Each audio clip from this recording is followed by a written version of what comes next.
Tema 1. La marcha nórdica. La marcha nórdica comenzó a gestarse como una nueva forma de actividad física cuando esquiadores de fondo en Finlandia comenzaron a utilizar sus bastones sin esquís en la década de los años 30. Sin embargo, el primer uso documentado fuera del ámbito deportivo es la década de 1960, en la que Leena Haskelainen, una profesora de educación física finlandesa, introdujo esta modalidad en sus clases de actividad física. En 1987 lo presentó en un evento popular en el que Suomen Latu, la Asociación Finlandesa de Deportes Recreativos, se interesó por la actividad, y unos años después esta organización, en colaboración con el Instituto Finlandés del Deporte y la marca deportiva Excel, colaboraron para fabricar los primeros bastones especialmente diseñados para la práctica del Nordic Walking. Salieron al mercado en 1997, primero con el nombre de Walker y después con el de Nordic Walker.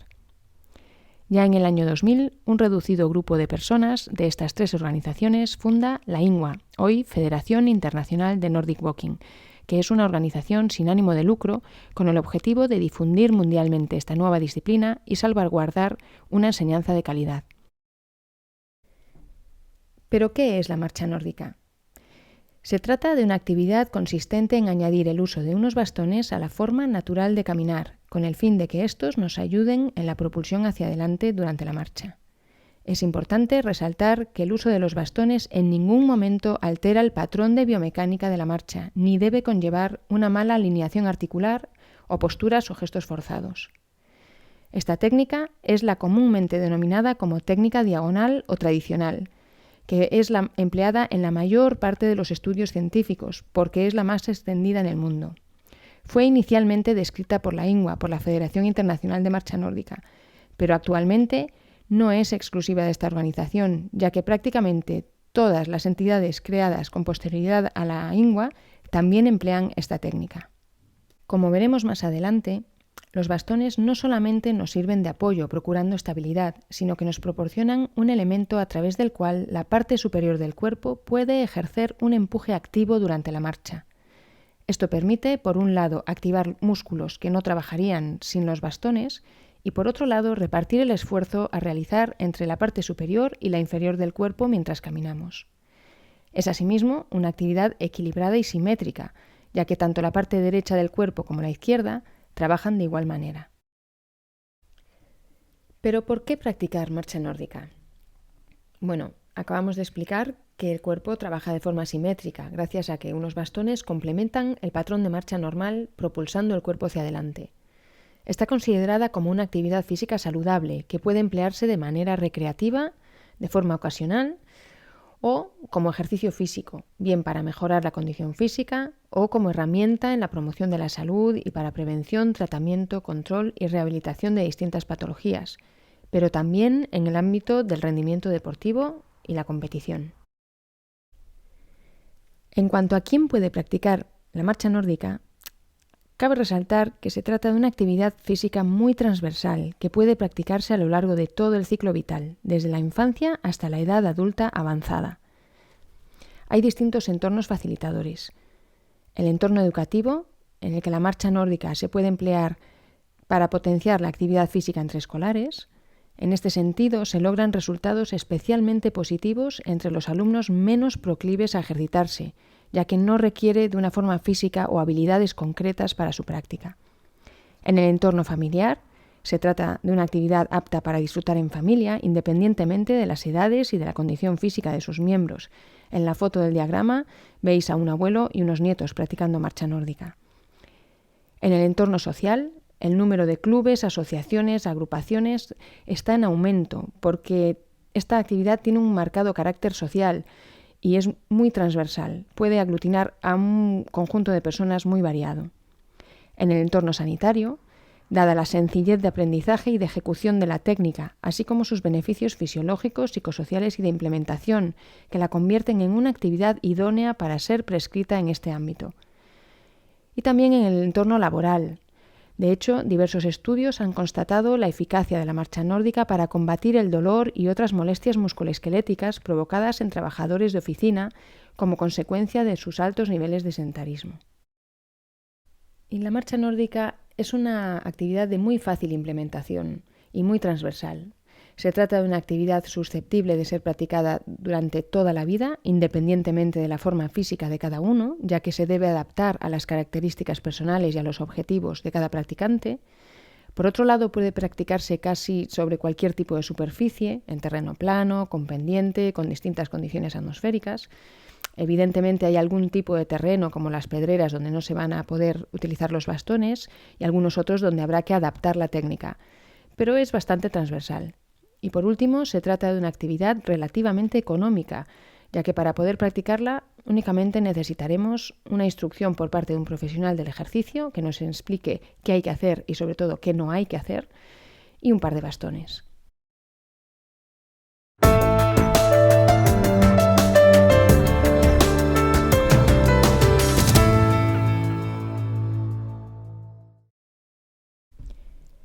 Tema 2.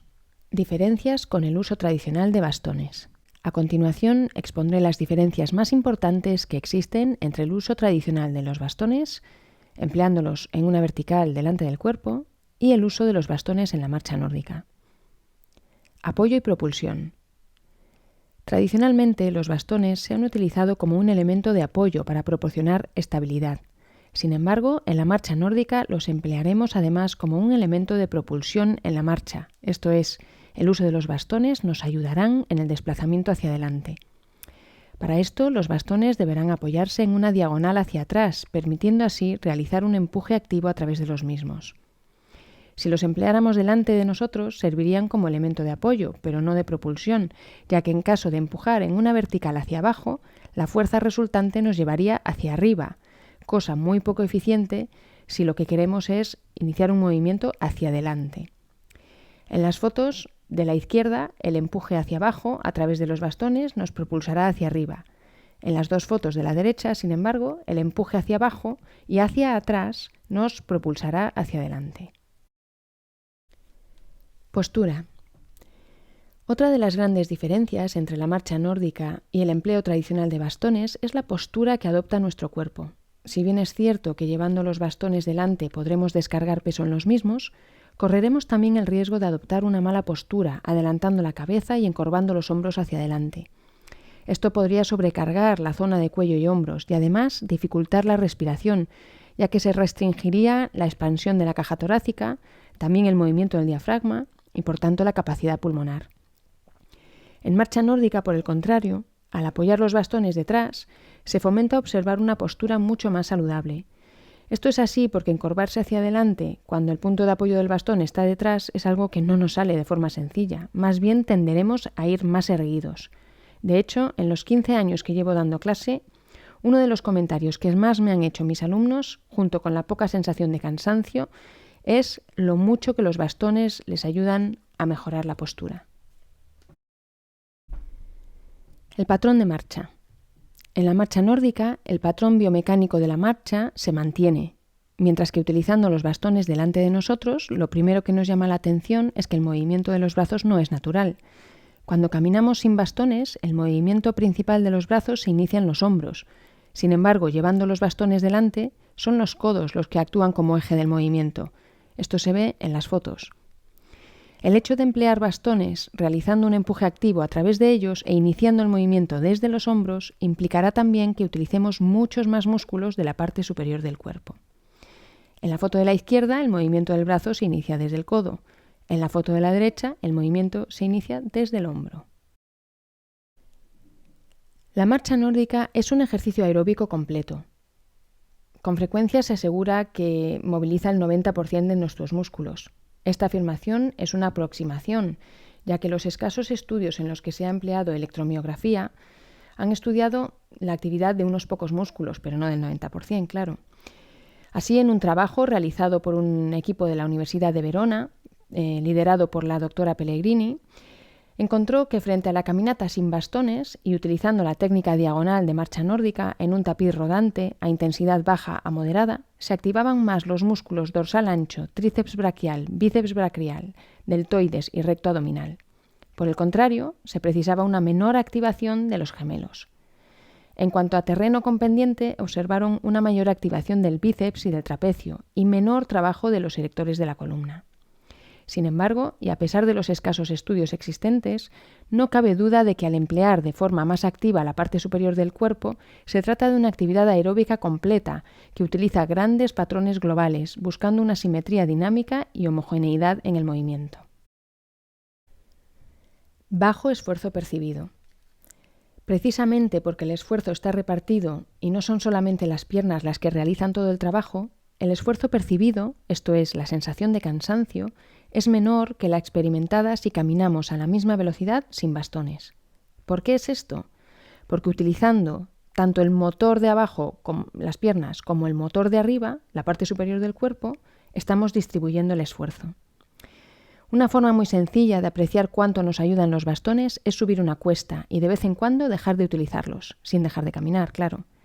Los comentarios en este ejercicio son variados.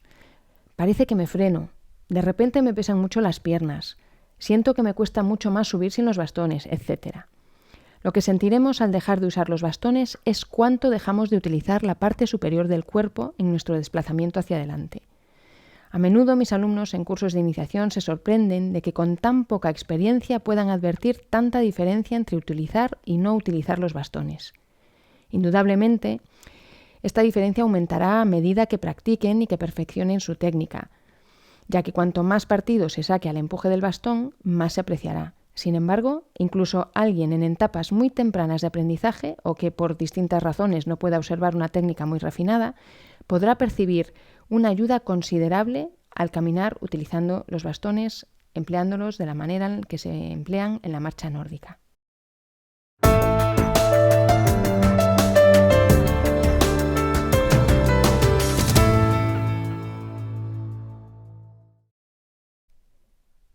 Tema 3. Ventajas y beneficios de la marcha nórdica. En el año 2013, la revista Apunts Medicina del Deporte, que es una revista científica editada en Cataluña, publicó un artículo en el que dividía las ventajas de la marcha nórdica en 3 bloques: ventajas fisiológicas, ventajas psicosociales y ventajas de implementación. Bien es cierto que este artículo estaba orientado a un grupo de población muy concreto. Ahí tenéis el título, el Nordic Walking como ejercicio físico a prescribir en pacientes afectadas del linfedema secundario de cáncer de mama. Sin embargo, este grupo de ventajas son extrapolables a cualquier tipo de población. A continuación, voy a describir brevemente cada uno de estos 3 bloques. Ventajas fisiológicas. Se trata de un ejercicio aeróbico completo. Hemos dicho que emplea todas las grandes cadenas musculares. Asimismo, aumenta la capacidad cardiopulmonar, ya que aumenta la tasa de consumo de oxígeno y la frecuencia cardíaca. Mejora también parámetros de fuerza, especialmente en miembro superior y músculos del torso. Es un ejercicio que mejora la circulación, principalmente en miembro superior, gracias al efecto de bombeo que produce el gesto de ir abriendo y cerrando la mano. Mejora niveles de dolor lumbar en cuello y hombros. Esto es, por un lado, porque los bastones sirven de apoyo para descargar peso de la parte inferior del cuerpo, pero por otro, al usarlos de la manera en que los empleamos en la marcha nórdica, empujando hacia abajo y hacia atrás, estamos utilizando determinados músculos que propician estabilidad en la cintura escapular, evitando así tensiones innecesarias. Esto lo veremos más adelante. Y mejora la capacidad funcional, esto es, la facultad de desarrollar las actividades diarias. Ventajas psicosociales. Bajo esfuerzo percibido. Hemos dicho que el reparto del esfuerzo entre la parte inferior y superior del cuerpo lleva a experimentar una menor sensación de cansancio cuando es comparado con caminar a la misma velocidad sin bastones. Facilidad de aprendizaje. La marcha nórdica se basa en caminar de forma natural, por lo que se trata de un patrón de movimiento que ya nos es conocido. Son pocas las habilidades nuevas que se requiere aprender y basta con una instrucción por parte de un profesional de ejercicio especialista en marcha nórdica y un poco de práctica. Se trata de un ejercicio que crea fácil adherencia. Al tratarse de una actividad de fácil aprendizaje e implementación, consigue buenas tasas de continuidad en su práctica. Reduce niveles de estrés, ansiedad y depresión. Esta es una característica común al ejercicio aeróbico. Sin embargo, la marcha nórdica es una actividad que, al poder ser practicada por casi la totalidad de la población, puede favorecer a más personas que otros tipos de ejercicio físico aeróbico. Es una actividad social, lúdica y grupal. A pesar de que también puede practicarse de forma individual, es una actividad muy proclive a ser practicada en grupo. Es más, dada la baja sensación de cansancio, los practicantes podrán mantener conversaciones fluidas mientras se ejercitan a intensidades a las que sin bastones no podrían tenerlas. Mejora la calidad de vida, tanto en marchadores noveles como en expertos, ya que se experimentan ventajas desde el inicio, sin necesidad de demostrar una técnica depurada. Por último, hablo de las ventajas de implementación. Se trata de una actividad sostenible, ya que reúne las características de la sostenibilidad. Es social, es económica y es ecológica. Hay que tener en cuenta que estas ventajas que dividen estos tres bloques, cuando escribí el artículo estaba pensando en una población del ámbito sanitario. Y en este sentido, la ventaja de implementación cobra una especial relevancia, ya que no es lo mismo que un centro de salud o que un centro incluso comunitario o un hospital tengan que hacer una fuerte inversión a que sea suficiente tener una persona con conocimientos suficientes para instruir a los pacientes y un material que es mínimamente requerido, que son los bastones. No se hace necesario el uso de grandes máquinas ni de mucha infraestructura. En este sentido, la facilidad de implementación de la marcha nórdica en el ámbito de la sanidad está cobrando fuerza. Es necesario puntualizar que tanto las ventajas como la posible consecución de beneficios derivados de la marcha nórdica están supeditados a una práctica regular y al empleo de una técnica efectiva y segura, que por tanto evite el riesgo de lesión. Sin embargo, estas variables estarán a su vez determinadas por las características de cada practicante, porque se debe individualizar la técnica a emplear en función de las características morfológicas y del patrón de marcha de cada practicante. Pongamos un ejemplo.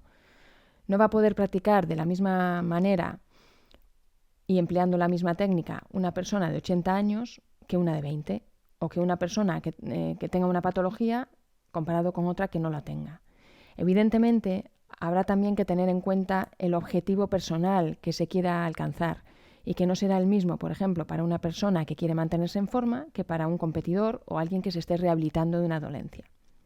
Sin embargo, hay ciertos aspectos referidos a la ejecución técnica, a los que me referiré más tarde, que son de aplicación general y que son determinantes a la hora de maximizar los beneficios y evitar las lesiones. La marcha nórdica en el ámbito sanitario y asistencial. Como he apuntado con anterioridad, la marcha nórdica puede emplearse como intervención desde distintos entornos facilitadores a lo largo de todo el ciclo vital de las personas. Se trata de una actividad que puede y debe adaptarse a las posibilidades y características individuales de cada practicante, por lo que el único requisito necesario para su práctica es poder caminar. En una sociedad en la que los niveles de inactividad física y el sedentarismo son alarmantes y en la que se empieza a contemplar la actividad física como una opción terapéutica no farmacológica, la marcha nórdica se postula como una herramienta idónea para promover hábitos de ejercicio saludables desde distintos entornos de implementación y a lo largo de toda la vida. No en vano se trata de una actividad promocionada por los sistemas nacionales de salud de países europeos e instituciones médico-científicas de reconocimiento internacional. Existen varias características que lo hacen muy atractivo frente a otros tipos de actividad física en el campo de la promoción de la salud. En primer lugar, es un ejercicio aeróbico completo. En segundo lugar, especialmente practicado a velocidades bajas y medias, presenta un bajo impacto en las articulaciones. En tercer lugar, conlleva un bajo esfuerzo percibido, esta baja sensación de cansancio de la que ya hemos hablado. Y en cuarto lugar, caminar es la actividad física preferida de los adultos mayores y de pacientes, así como de niños y niñas a los que no les gusta ejercitarse. Asimismo, puede jugar un papel importante como ejercicio físico a prescribir desde un ámbito sanitario para controlar, tratar y rehabilitar distintas patologías. A pesar de ser una disciplina muy joven y por tanto no demasiado estudiada, no hay demasiados estudios, sí existe evidencia científica que muestra datos muy prometedores en cuanto a su eficacia como intervención en pacientes con enfermedades distintas como la arterial coronaria, enfermedad arterial periférica, enfermedad pulmonar obstructiva crónica, la famosa EPOC, y otras enfermedades pulmonares, cáncer, diabetes, obesidad, osteoporosis, fibromialgia, depresión, derrame cerebral, insuficiencia cardíaca, síndrome metabólico, Parkinson, artritis, linfedema, claudicación intermitente, dolor lumbar de cuello y hombros. En los recursos de este curso os dejaré el link a un blog de investigación donde voy recogiendo desde el 2011 o 12 todos los artículos que veo que salen acerca de la marcha nórdica en relación al ámbito de la salud, y en este blog lo que hago es hacer un resumen en castellano porque estos artículos suelen estar en inglés. Entonces os dejaré el link para que podáis investigar. Voy a hablar ahora del caso especial del cáncer y del linfedema. Empezamos por el cáncer. Además del papel que juega el ejercicio físico en la prevención del cáncer, existen numerosos estudios científicos que lo avalan como intervención en pacientes y supervivientes oncológicos. Entre las bondades que genera se mencionan mejoras en el rango de movimiento de articulaciones, en la capacidad cardiopulmonar, tonificación muscular, capacidad del sistema inmune, reducción de niveles de dolor y fatiga, así como mejoras en el aspecto psicosocial. Todo ello contribuye a una mejora de la capacidad funcional y de la calidad de vida de la persona, pero además la evidencia científica habla de una reducción de recurrencias y de una mayor supervivencia. La recomendación es, por tanto, la de evitar el sedentarismo, tanto durante el tratamiento como una vez finalizado el mismo. Además de las ventajas apuntadas de la marcha nórdica sobre otras formas de ejercicio que ya he mencionado, caminar es la actividad física preferida por los pacientes oncológicos, incluyendo a aquellos en estado paliativo, por lo que se perfila como una intervención muy propicia para este grupo de población. En esta diapositiva tenéis una captura de pantalla de las recomendaciones de ejercicio para supervivientes de cáncer. Este primer documento se publicó en el año 2010 por el American College of Sports Medicine, pero ha habido alguna actualización. Os dejaré links.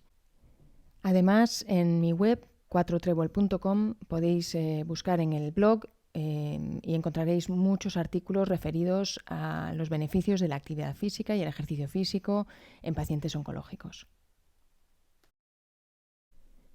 En cuanto al linfedema, es una condición que se presenta con una acumulación de linfa en los tejidos blandos como consecuencia de un sistema linfático impedido.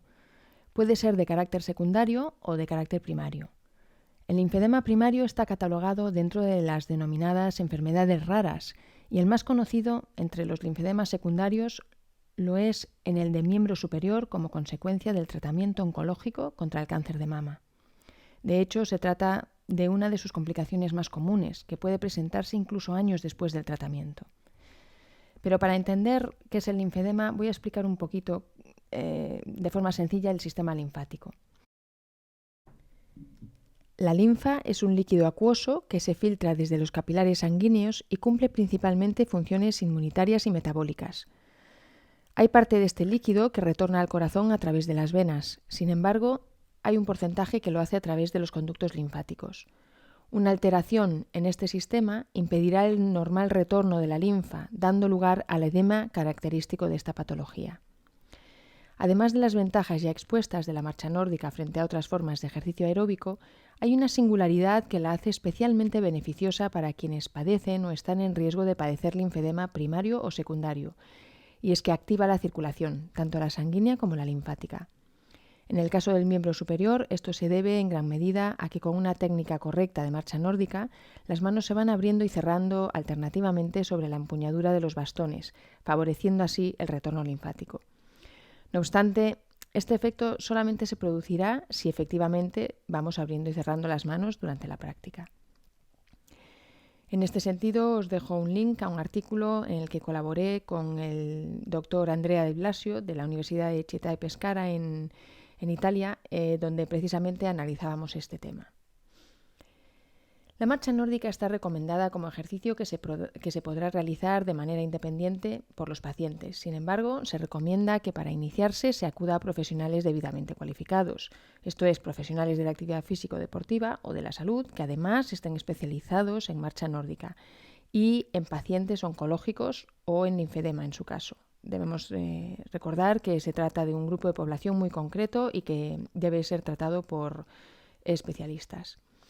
Estos profesionales podrán suplir con ejercicios específicos la falta de destreza técnica durante las etapas de aprendizaje para poder obtener los beneficios esperados de la actividad.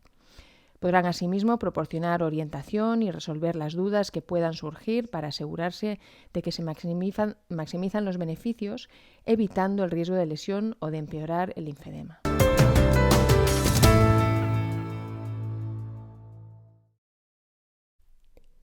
Tema 4.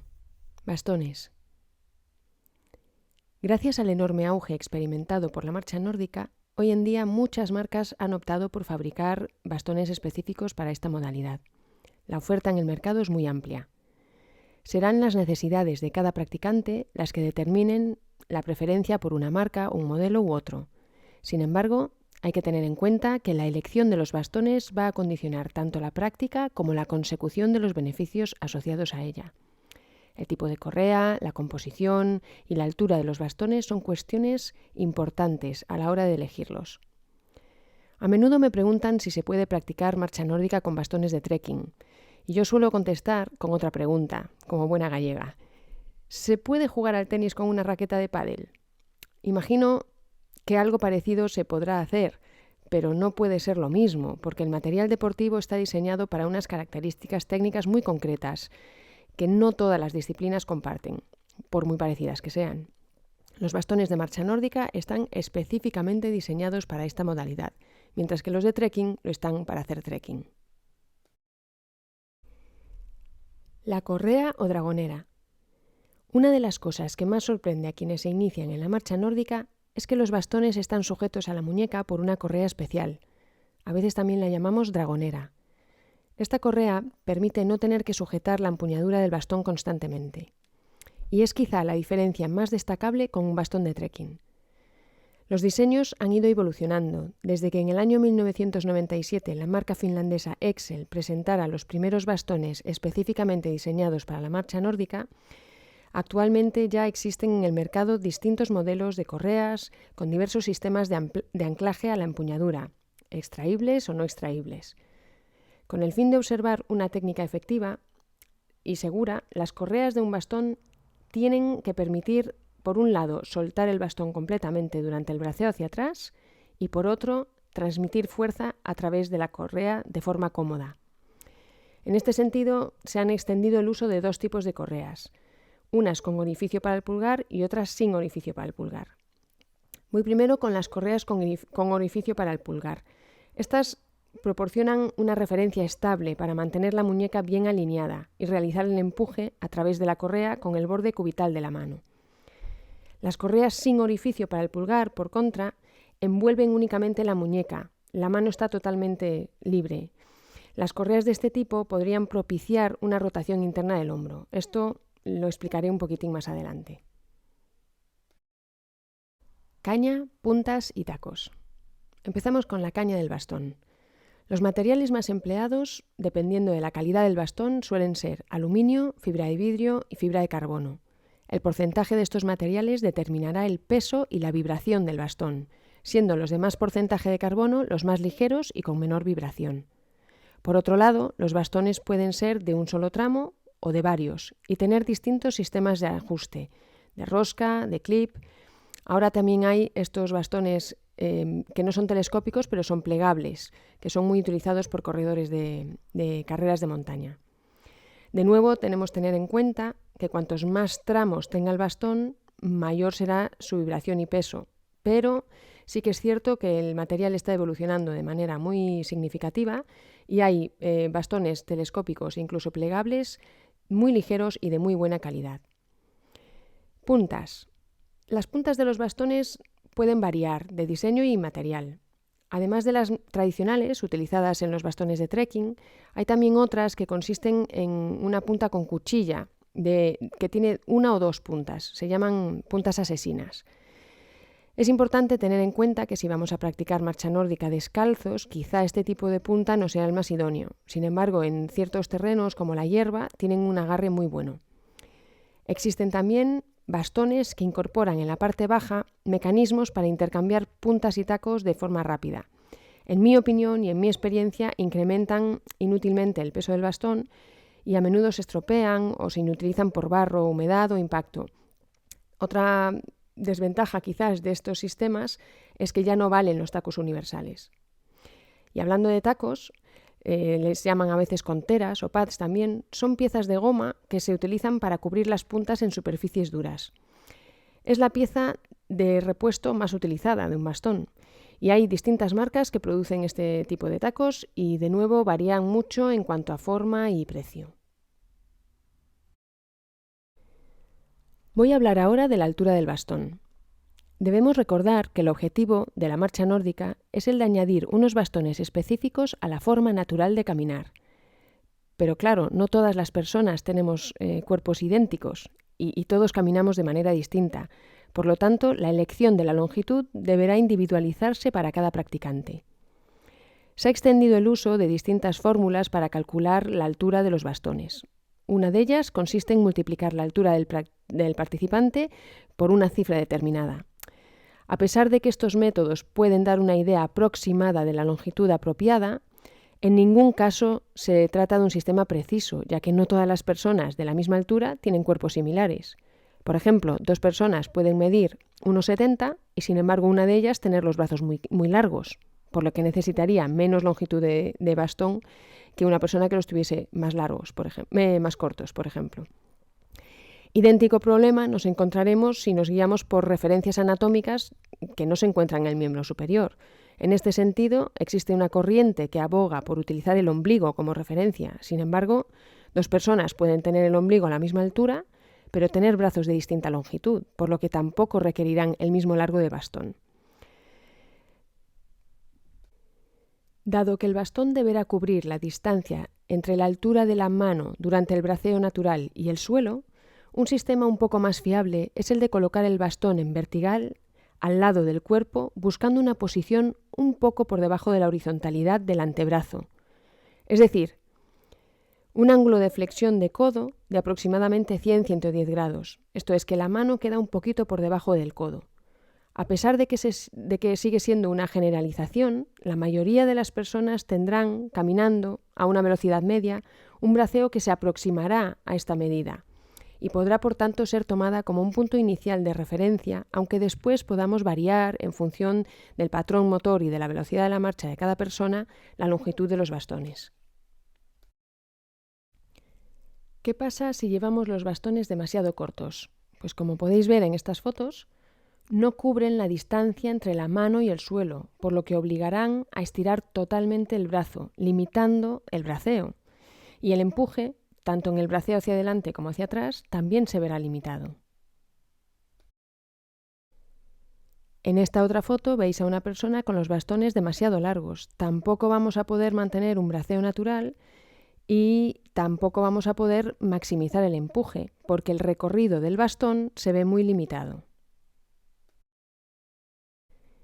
Es importante tener en cuenta para calcular el largo del bastón un par de cosas. Primero, aprovechamiento del bastón. Hay que tener en cuenta que cuanto más tiempo estén los bastones en contacto con el suelo durante la zancada, mayor será el empuje que podamos hacer sobre ellos. En caso de llevar los bastones demasiado cortos o demasiado largos, como acabamos de ver, este tiempo de apoyo en el suelo se verá reducido. Por lo tanto, el aprovechamiento del esfuerzo de la parte superior del cuerpo también será menor. Por otro lado, hay que tener en cuenta el braceo natural. Bastones demasiado cortos o demasiado largos, como hemos visto, no favorecen mantener un movimiento natural, ya que obligan o a estirar completamente el codo o a flexionar en exceso el brazo. Y efectivamente el braceo va a depender de 3 cosas: de la morfología de cada uno, esto es, de la estructura y proporciones del cuerpo de cada uno, de la velocidad de la marcha, ya que a una mayor velocidad suele estar asociado a un braceo más amplio, y por último al patrón motor de la persona, que es específico a la persona. Estos aspectos van a determinar la elección de una longitud mayor o más corta. Así, una persona que tenga un movimiento muy amplio de los brazos necesitará más bastón que otra de iguales proporciones, pero que bracee muy poco. ¿Cómo elegimos entonces los bastones?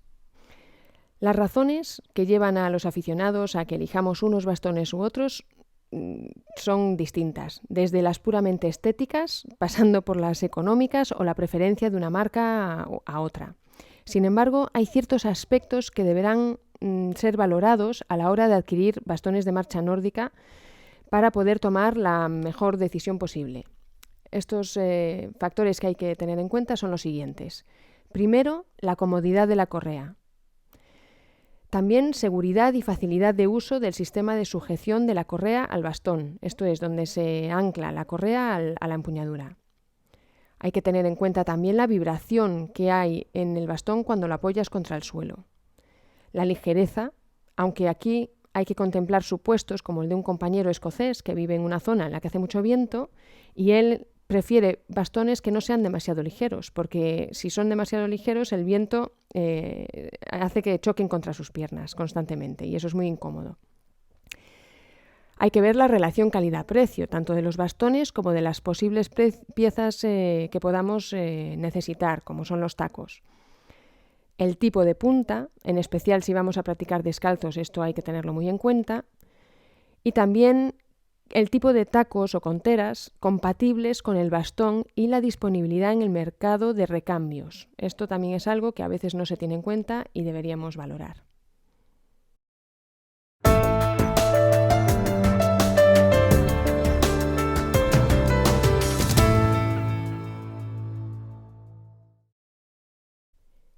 Tema 5. Riesgo de lesión. Independientemente del objetivo de la práctica de la marcha nórdica, hay ciertos aspectos técnicos que se deberán tener en cuenta para maximizar los beneficios y evitar el riesgo de lesión. A pesar de que las lesiones no son habituales en marcha nórdica, estas pueden producirse.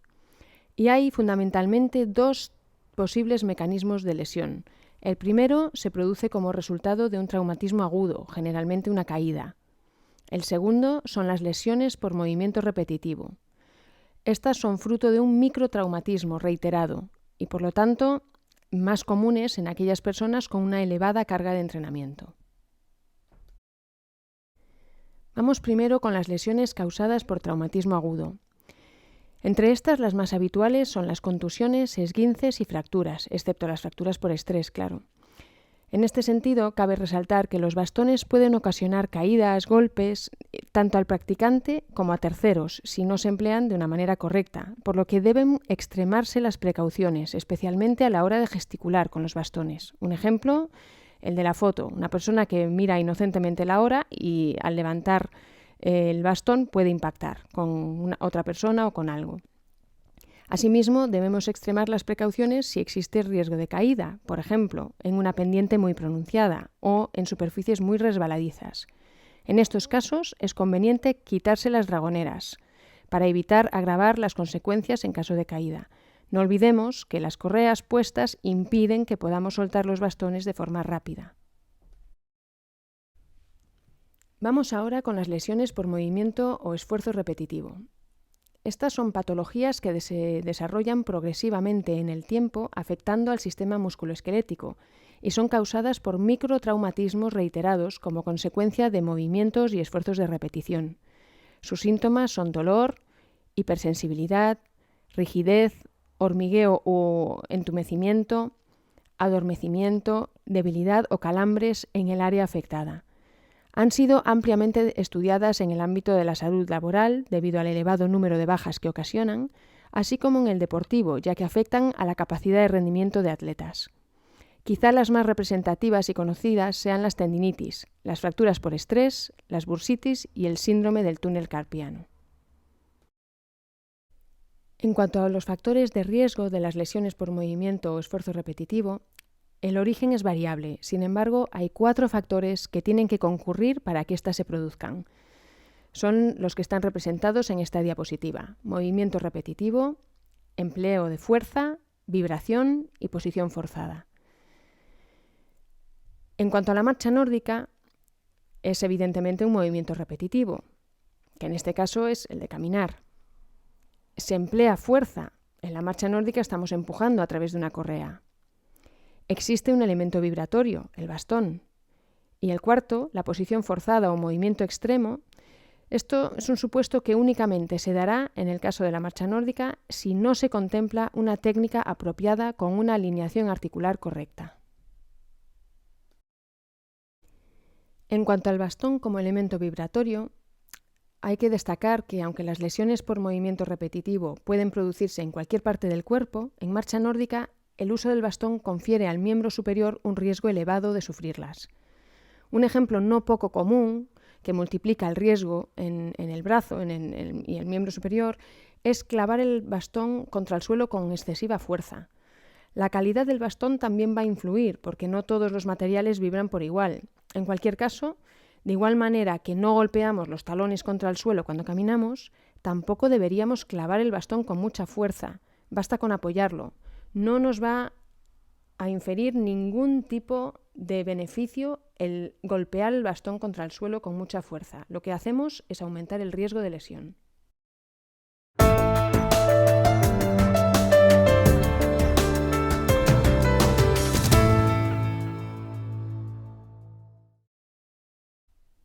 Tema 6. Técnica y biomecánica. El primer objetivo a la hora de utilizar los bastones de marcha nórdica es el de adaptarlos a la forma natural de caminar de cada practicante. Esto no siempre se consigue con facilidad, ya que muchas veces se utilizan los bastones en una forma en la que se pierde la naturalidad de la marcha. Por ejemplo, con frecuencia el movimiento de los brazos tiende a surgir del codo y no del hombro. Una vez conseguida cierta naturalidad, el objetivo será el de maximizar el rendimiento del uso de los bastones, siempre dentro de las posibilidades individuales, y esto se hace mejorando la técnica. Asimismo, y siempre bajo indicación de un profesional especialista en el campo correspondiente, la marcha nórdica podrá servir como herramienta en distintos ámbitos, por ejemplo, dentro de un trabajo de corrección postural, en el campo de la rehabilitación de distintas patologías e incluso para mejorar el rendimiento deportivo. Pero siempre tiene que haber un equilibrio muy escrupuloso entre maximizar los beneficios y minimizar el riesgo de lesión.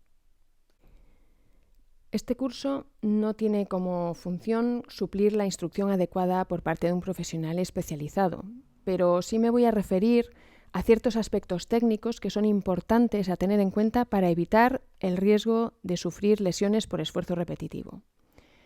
Todos estos supuestos de los que voy a hablar están relacionados con evitar una incorrecta alineación articular durante la práctica de la marcha nórdica. En primer lugar, me referiré a la postura. A menudo lo primero que se explica cuando vamos a aprender marcha nórdica son ciertas nociones de postura. Personalmente, prefiero hablar de postura activa y no de buena postura, ya que es fundamental mantener la naturalidad. Es más, si nos empeñamos en ir extremadamente erguidos, lo más probable es que acabemos con alguna zona dolorida, debido al sobreesfuerzo de mantener una posición antinatural.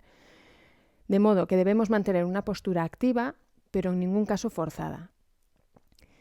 De ninguna manera podemos pretender corregir en unos minutos posibles desequilibrios musculoesqueléticos ocasionados por toda una vida. Sin embargo, podemos buscar dentro de cada uno de nosotros y de acuerdo a nuestras características una postura activa adecuada para ejercitarnos. Con una práctica regular, esto redundará en mejoras posturales que se conseguirán poco a poco, modificando patrones inadecuados. En estas fotos podéis ver a la izquierda que se ha pedido a esta persona que adopte una postura activa. A la derecha, sin embargo, se le ha pedido que adopte una postura excesivamente erguida, una postura forzada. La naturalidad siempre debe primar por encima de la estética. Braceo natural. Cuando caminamos, los brazos actúan como péndulos, ayudando en la contrarrotación de la cintura escapular y pelviana durante la marcha. Dado que en la marcha nórdica el movimiento de los brazos replica el realizado durante la marcha natural, este debe iniciarse en la articulación del hombro y no en la del codo. Esto facilitará además aprovechar mucho más el empuje a través del bastón y que se trabaje más musculatura en la parte superior del cuerpo que si el movimiento se iniciase en el codo. Por otro lado, y con el fin de evitar el riesgo de lesión en las articulaciones del miembro superior, debemos permitir una flexión natural del codo, flexión que dependerá en gran medida de la longitud del paso y de la velocidad de la marcha. Cuanto más largo es el paso y más velocidad, más amplio será el movimiento de los brazos y más se flexionarán los codos, pero nunca debe bloquearse el codo. En estas fotos podéis observar a la izquierda, con el círculo rojo, un codo bloqueado. Veis que el brazo está totalmente estirado. A la derecha podéis ver en el círculo verde una flexión natural del codo, que es la que deberíamos buscar. Voy a hablar ahora de la estabilidad de la cintura escapular. La articulación del hombro es la más móvil del cuerpo y se encuentra sustentada por un conjunto de ligamentos y de músculos que le dan estabilidad. La cintura escapular es de vital importancia en la funcionalidad del hombro y además actúa como transmisor de fuerza generada en el tronco y en la parte inferior del cuerpo hacia los brazos. Está compuesta por dos huesos, la clavícula y el omóplato o escápula, y comprende, entre otras, las articulaciones que unen estos huesos con el esternón y con el brazo. Esta diapositiva es una representación de la cintura escapular.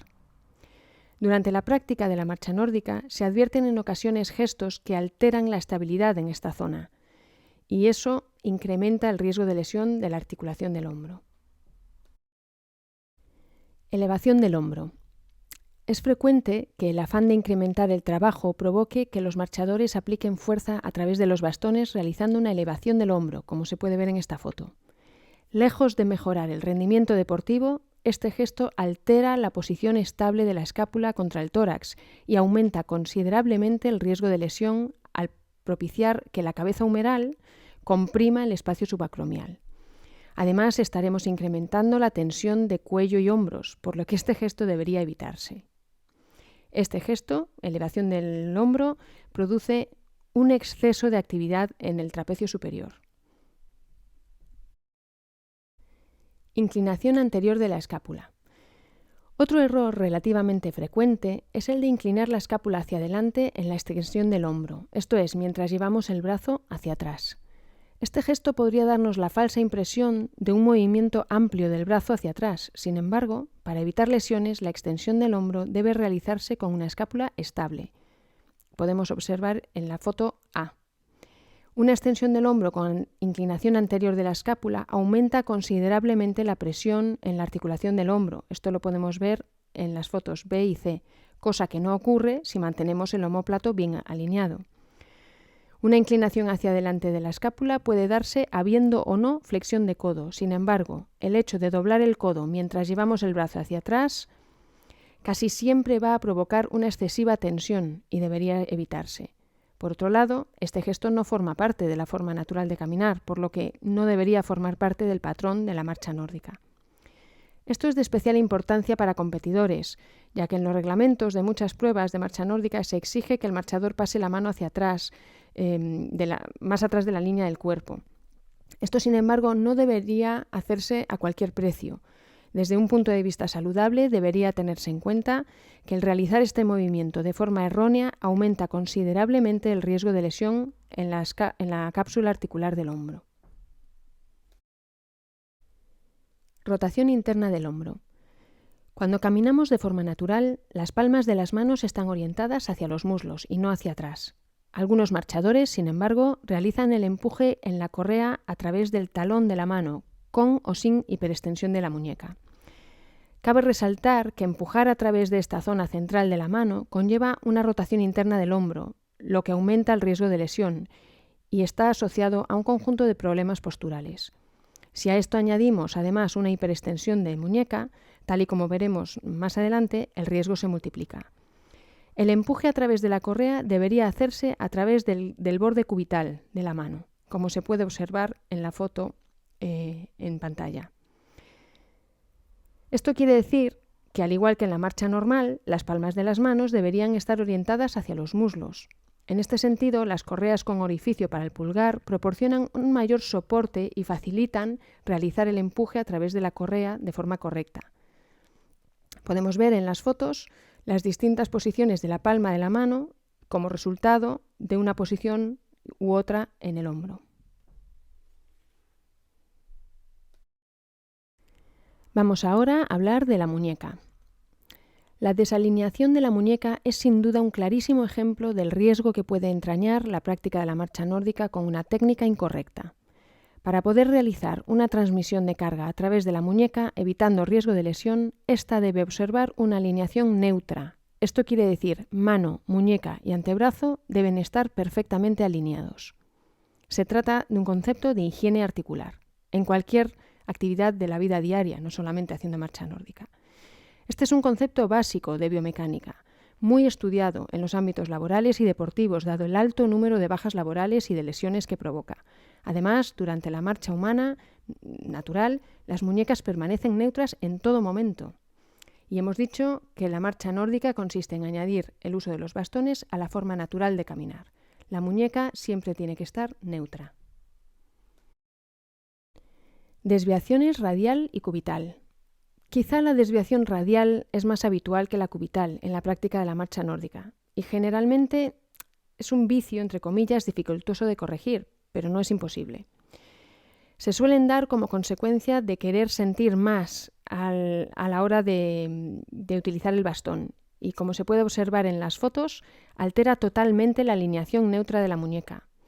Resaltamos además que estas desviaciones no se producen durante la marcha humana natural. Hiperextensión de muñeca. Mantener esta postura durante la práctica de la marcha nórdica supone causar un microtraumatismo continuado, en posición forzada y aplicando fuerza a través de un elemento vibratorio, que es el bastón. Este gesto multiplica el riesgo de padecer tendinitis y síndrome del túnel carpiano y debería ser evitado tanto en la práctica como en la instrucción de una técnica correcta y segura de marcha nórdica. Hiperflexión de la muñeca. Este es el gesto opuesto al anterior comentado de la hiperextensión.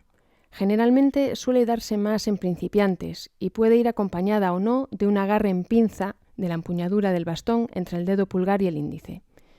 Ambos gestos, tanto la hiperflexión como el agarre en pinza, aumentan considerablemente el riesgo de lesión, en especial de padecer tendinitis en esta zona. En ocasiones, la hiperflexión de muñeca ocurre como consecuencia de adelantar el brazo levantando el bastón activamente con la mano. Sin embargo, esto no puede ser considerado Nordic Walking, ya que se altera radicalmente la forma natural de mover el brazo. De nuevo, esta es una posición en la que se ve claramente que la muñeca no está neutra y es una posición que debería evitarse. El paso y la pisada. El uso de los bastones de marcha nórdica tiende a producir un ligero alargamiento del paso y el consecuente acompañamiento de un braceo más amplio. Sin embargo, esto ocurre de manera inconsciente, sin que tengamos que provocarlo. Es más, si intentamos cambiar los pasos para que sean más largos de forma exagerada, nos daremos cuenta de que nos cuesta mucho, ya que tendremos que tomar impulso para poder avanzar. Además, un paso excesivamente largo pone mucho estrés en las articulaciones del tren inferior, pudiendo propiciarse, entre otras, hiperextensión en las rodillas o una anteversión de la cadera. Esto se puede ver en la foto. En ocasiones también se dan instrucciones acerca de cómo pisar. Sin embargo, a menos que estemos en manos de un profesional especialmente cualificado, como un podólogo o un fisioterapeuta, tampoco deberíamos alterar nuestra pisada, ya que podemos estar provocando o agravando lesiones en el miembro inferior. ¿Qué pasaría, por ejemplo, si intentáramos pisar por el borde exterior de la planta del pie basándonos en que una pisada neutra es así? Pues que estaríamos alterando nuestra pisada natural. Más aún, incluso si era una pisada neutra, dejará de serlo, ya que estaremos variando esa pisada. No tenemos que pensar que tenemos que pisar por la parte exterior del pie, tenemos que pisar de manera natural. Es importante resaltar que en la marcha nórdica debe primar la naturalidad y que si nuestra intención es mejorar patrones de movimiento alterados o rehabilitarnos de distintas patologías, deberíamos siempre ponernos en manos de profesionales especializados, en este caso profesionales de la salud. Técnica correcta. Bueno, ante la pregunta de mis alumnos acerca de cómo sabrán si lo hacen bien o no, suelo contestar: si caminas de forma natural, lo estarás haciendo bien. Lo único que no hacemos cuando caminamos sin bastones es, por un lado, empujar a través de una correa y, por otro, abrir y cerrar las manos. Por lo demás, no debería haber grandes diferencias entre el patrón de la marcha durante la práctica de la marcha nórdica y la de una caminata sin bastones. Recuerda que deberíamos evitar siempre, en todo momento, forzar gestos, posturas o movimientos. En realidad es muy sencillo. La premisa principal es camina de forma natural.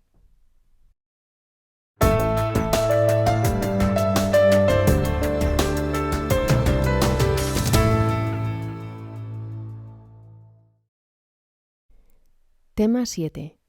Errores comunes.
En cuanto a errores y detección de errores, recomiendo encarecidamente que se utilice el videoanálisis. Esto es, que algún amigo o amiga os grabe caminando con y sin bastones. Es muy importante que se haga con y sin bastones, porque hemos dicho que la marcha nórdica consiste en añadir unos bastones a la forma natural de caminar, con lo que el primer objetivo será conseguir un patrón de movimiento muy similar, si no idéntico, entre caminar con y sin bastones.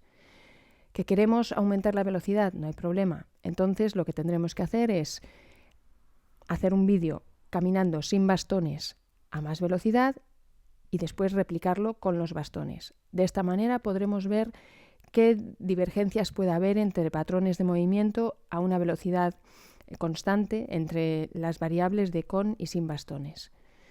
Es muy útil la herramienta del videoanálisis. Nos permite vernos, es algo así como cuando alguien escucha su voz, que le parece raro, ¿no? Pues a veces vernos nos parece extraño y viéndonos podemos ver muchos detalles que a lo mejor pensábamos que no hacíamos, por ejemplo. En cuanto a circuitos, para poder hacer videoanálisis, ¿qué creéis que le falta a este, que está orientado en una manera triangular? Efectivamente, si lo hacemos de esta manera, habrá un lado que no vamos a ver, porque cuando están caminando delante de nosotros, en este caso si salen hacia la izquierda, de izquierda a derecha, veremos el brazo derecho, pero nunca veremos el izquierdo. Entonces recomiendo que se hagan circuitos en estilo L, más o menos, o también puede ser un ángulo más cerrado, pero circuitos en los que vemos primero la parte de atrás de la persona, después vemos un lado, al volver vemos el otro lado y cuando vuelven hacia nosotros vemos el frente. Eso es todo. En cuanto a errores, os animo a que intentéis caminar de la manera más natural posible y a que os saquéis vídeos y comparéis vuestra caminata con y sin bastones.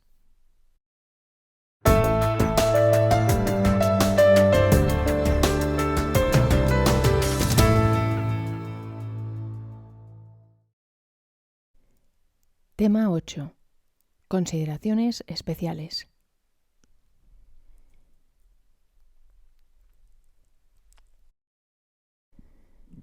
Voy a hablar ahora de las diferencias entre técnica y metodología de enseñanza de marcha nórdica.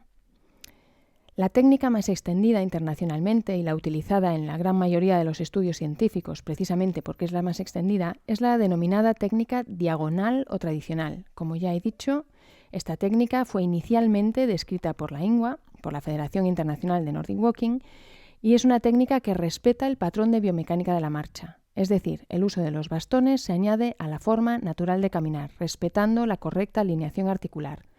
Aunque fue inicialmente descrita por INWA, posteriormente a la aparición de esta primera organización surgieron otras. Bien, la práctica totalidad de las escuelas y organizaciones que surgieron siguen esta misma técnica, siguen respetando la forma natural de caminar. Si bien la técnica diagonal no es exclusiva de Ingua, sí lo es su metodología, que es el método de enseñanza de los 10 pasos, el original en inglés 10-Step Teaching Method, que es una marca registrada. Esto es la manera en la que los instructores Ingua enseñan la técnica diagonal a sus alumnos. Es cierto, sin embargo, que en ocasiones nos referimos a la técnica de los 10 pasos, pudiendo inducir a error, ya que se trata, como hemos apuntado, de un método de enseñanza. La técnica es la diagonal, el método de enseñanza es el de los 10 pasos, y otras escuelas tendrán sus propias metodologías, aunque el producto final sea el mismo. No todas las técnicas y metodologías respetan la correcta alineación articular, ya que en ocasiones incluyen gestos que alteran el patrón de biomecánica de la marcha, por ejemplo con bloqueos o hiperextensiones articulares. De igual manera, es posible que algún practicante autodidacta caiga en estos gestos sin ser consciente de los riesgos que conllevan. Nadie cuestiona que caminar, especialmente al aire libre, comporta beneficios físicos y psicológicos. Ahora bien, no mantener una correcta alineación articular nos impedirá maximizar beneficios y aumentará el riesgo de lesión. Más aún, emplear una técnica que salvaguarde la forma natural de caminar conlleva ventajas cognitivas, ya que se trata de un patrón de movimiento conocido y que por tanto no tenemos que aprender como nuevo. Emplear esta técnica convierte la práctica de la marcha nórdica en una actividad transferible a la vida cotidiana, ya que las premisas básicas son perfectamente aplicables a la caminata normal sin bastones.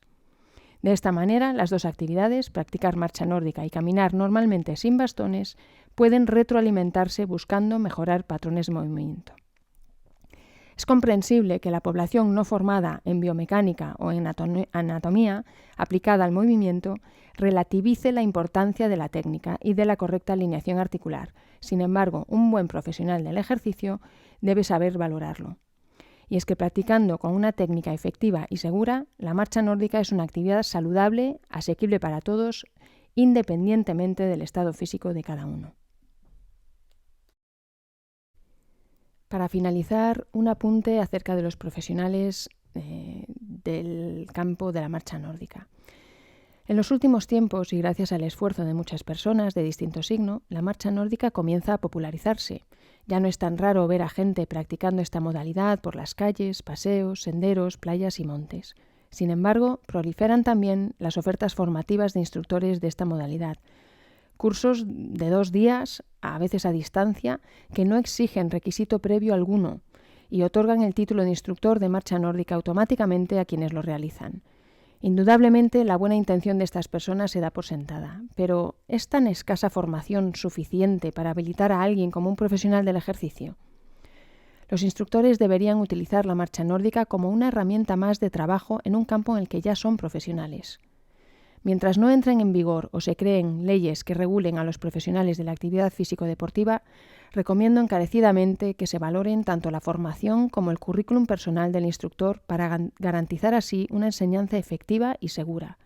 Recuerda que se trata de maximizar los beneficios minimizando los potenciales riesgos de lesión. Por último, cuando busquemos emplear la marcha nórdica en ámbitos específicos como la rehabilitación, posturología, competición deportiva, el ámbito de la montaña, deberemos asegurarnos de que nos ponemos en manos de profesionales en estas áreas, además de ser especialistas en marcha nórdica. Remato el curso con una cita. El que cree que es caro un profesional no sabe lo que cuesta la incompetencia. Os animo a todos a practicar marcha nórdica, pero hacedlo de forma segura y efectiva. Un abrazo.